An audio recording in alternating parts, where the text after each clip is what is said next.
सामने वाले को जब तक आप कुछ देते रहते हैं, चाहे वो खुशियां हो, राहत हो, दिलासा हो, ताकत हो, पैसा हो, प्यार हो, रंग हो, सुकून हो, इनमें से कुछ भी हो या सब कुछ हो, जब तक सामने वाला आपसे ये सब पाता रहता है, बस तभी तक सामने वाले की नजर में आपकी कद्र होती है। लेकिन कमाल की बात तो यह है कि जिस दिन से सामने वाले को आपसे कुछ भी मिलना बंद हो जाता है, उस दिन से वो आपकी भी कद्र करना बंद कर देता है।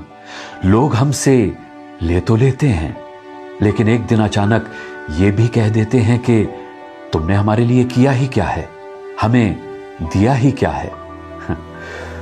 वो हमारे किए को और हमको दोनों को भुला देते हैं। उस वक्त उन चीजों की बहुत जरूरत महसूस होती है, उन खुशियों की, उन दिलासों की, उस ताकत की, उस पैसे की, उस प्यार की बहुत याद आती है जो हम किसी और को दे चुके होते हैं। तो अगली बार किसी को कुछ भी देना ना, तो थोड़ा सा अपने पास अपने बुरे वक्त के लिए भी बचा लेना।